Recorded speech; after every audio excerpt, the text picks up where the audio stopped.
Assalamualaikum warahmatullahi wabarakatuh. Kami dari kelompok 3 pada hari ini ingin mempresentasikan hasil dari diskusi kami yang berjudul Konsep Good Governance dalam Otonomi Daerah. Tugas ini disusun untuk memenuhi salah satu tugas mata kuliah manajemen sektor publik. Dosen pengampun Dr. Eka Nurmalasari, SE MSI. Tugas ini disusun oleh saya Muhammad Syaftar Rizky dan teman saya Yusneli dan Nailan Afifa. Presentasi pada hari ini pertama akan dibaca oleh Yusneli. Yusneli dipersilakan. Konsep Good Governance. Menurut Gunawan Sumodiningrat, Good Governance adalah upaya pemerintahan yang amanah dan untuk menciptakan good governance, pemerintah perlu didesentralisasi dan sejalan dengan kaidah penyelenggaraan pemerintah yang bersih dan bebas korupsi, kolusi, dan nepotisme. Menurut World Bank, mendefinisikan good governance sebagai suatu penyelenggaraan manajemen pembangunan yang solid dan bertanggung jawab yang sejalan dengan prinsip demokrasi dan pasar yang efisien, penghindaran salah alokasi dana investasi, dan pencegahan korupsi baik secara politik maupun administrasi, menjalankan disiplin anggaran, serta menciptakan legal and political framework bagi tumbuhnya aktivitas usaha. Selanjutnya, karakteristik pelaksanaan good governance menurut UNPD. Yang pertama, participation. Keterlibatan masyarakat dalam pembuatan keputusan, baik secara langsung maupun tidak langsung, melalui lembaga perwakilan yang dapat menyalurkan aspirasinya. Yang kedua, rule of law. Kerangka hukum yang adil dan dilaksanakan tanpa pandang bulu. Yang ketiga, transparansi. Dibangun atas dasar kebebasan memperoleh informasi. Yang keempat, responsif. Lembaga publik harus cepat tanggap dalam melayani stakeholder. Yang kelima, consensus orientation, berorientasi kepada kepentingan masyarakat. Yang keenam, equity, setiap masyarakat memiliki kesempatan yang sama untuk memperoleh kesejahteraan dan keadilan. Yang ketujuh, efisiensi dan efektivitas. Pengelolaan sumber daya publik dilakukan secara berdaya guna efisien dan berhasil guna efektif. Yang kedelapan, accountability, yaitu pertanggungjawaban kepada publik atas setiap aktivitas yang dilakukan. Yang terakhir, strategi efisien, penyelenggaraan pemerintahan dan masyarakat harus memiliki visi jauh ke depan. Adapun desentralisasi dan otonomi. Desentralisasi berasal dari bahasa Latin, yaitu de atau lepas, dan centrum atau pusat, yang berarti lepas dari pusat. Menurut Handoko, mengartikan desentralisasi sebagai penyebaran atau pelimpahan secara meluas kekuasaan dan pembuatan keputusan kepada tingkatan organisasi yang lebih rendah. Otonomi berasal dari bahasa Yunani, yaitu autos, dan nomos yang berarti perundangan sendiri.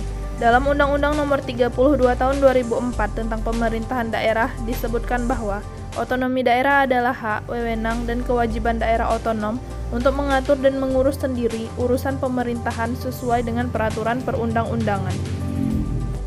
Baiklah, terima kasih kepada Yusneli. Selanjutnya, tema manajemen publik bercirikan good governance akan dibaca oleh teman saya, Nailan Afifa. Kepada Nailan Afifa dipersilakan. Manajemen publik yang bercirikan good governance. 1. Organisasi sektor publik agar memperhatikan value formani dalam menjalankan aktivitasnya. 2. Mengadopsi pendekatan New Public Management atau NPM dan Reinventing Government. 3. Enterprising the Government, ketika kehidupan tentang demokrasi makin merasuk dalam kehidupan masyarakat, khalayak pun akan semakin kritis dan punya daya tawar-menawar dengan birokrat. 4. Gray dalam tulisannya menyimpulkan bahwa institusi pasar adalah salah satu lembaga yang dalam praktiknya membolehkan adanya otonomi dan kebebasan individu. 5. Kebutuhan untuk mengoptimalkan peranan mekanisme pasar dan peranan administrasi publik. 6. Mempersiapkan unsur-unsur organisasi yang mendukung terwujudnya administrasi publik yang memenuhi kriteria good governance dan menjamin keseimbangan baru. Manfaat implementasi konsep value formani pada organisasi sektor publik antara lain: yang pertama, meningkatkan efektivitas pelayanan publik; yang kedua, meningkatkan mutu pelayanan publik; yang ketiga, menurunkan biaya pelayanan publik; yang keempat, alokasi belanja yang lebih berorientasi pada kepentingan publik. Yang kelima, meningkatkan kesadaran akan uang publik.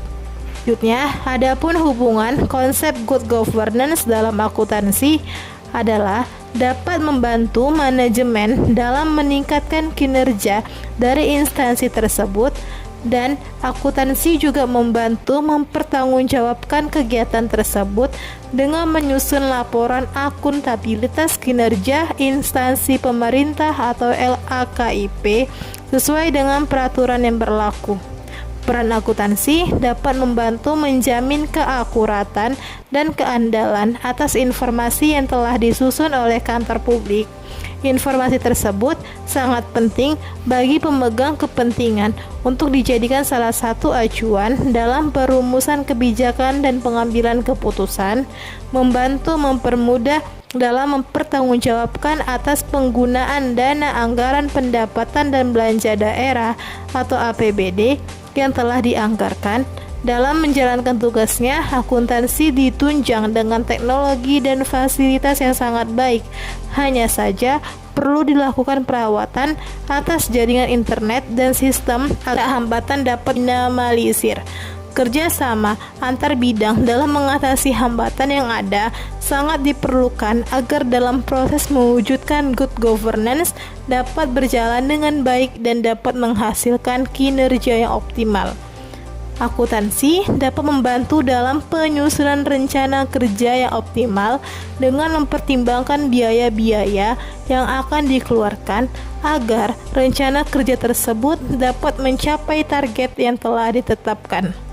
Rencana kerja merupakan pedoman penyusun anggaran yang akan diajukan oleh organisasi sektor publik kepada pemerintah untuk keberlangsungan pelaksanaan kegiatan yang telah direncanakan oleh organisasi sektor publik tersebut. Selanjutnya, saya kembalikan kepada moderator. Terima kasih kepada Nailan Afifah. Selanjutnya saya akan membaca contoh kasus dan pembahasannya. Implementasi good governance di Kecamatan Pasang, Kabupaten Minahasa Tenggara. Implementasi good governance adalah pelaksanaan atau penerapan prinsip-prinsip kepemerintahan yang baik dalam penyelenggaraan tugas pokok dan fungsi pemerintah kecamatan, khususnya prinsip-prinsip atau karakteristik good governance yang dimaksud dibatasin pada 6 prinsip, yaitu partisipasi, responsivitas, keadilan, efisiensi, dan aktivitas serta akuntabilitas. Berdasarkan hasil penelitian tentang implementasi good governance pada pemerintah Kecamatan Pasang, Kabupaten Minahasa Tenggara menunjukkan: pertama, implementasi prinsip partisipasi terkategori sedang. Implementasi prinsip transparansi terkategori sedang. Yang ketiga, implementasi prinsip responsivitas terkategori sedang. Keempat, implementasi prinsip keadilan terkategori sedang. Kelima, implementasi prinsip efisiensi dan aktivitas terkategori sedang. Yang terakhir, yang keenam, implementasi prinsip akuntabilitas terkategori sedang. Kesimpulan dari contoh kasus yang saya bacakan ini, berdasarkan hasil penelitian tersebut dapat kita simpulkan bahwa implementasi good governance pada pemerintahan Kecamatan Pasang, Kabupaten Minahasa Tenggara belum dapat diwujudkan secara optimal. Kita tarik kesimpulan materi. Untuk mewujudkan good governance dalam konteks ekonomi daerah sekaligus bagaimana upaya sistem pelayanan publik yang berorientasi pada kebutuhan dan kepuasan serta kesejahteraan masyarakat, diperlukan adanya reformasi kelembagaan dan reformasi manajemen publik. Sekian dari presentasi yang kami sampaikan pada hari ini. Terima kasih atas perhatiannya. Mohon maaf jika ada salah kata. Wassalamualaikum warahmatullahi wabarakatuh.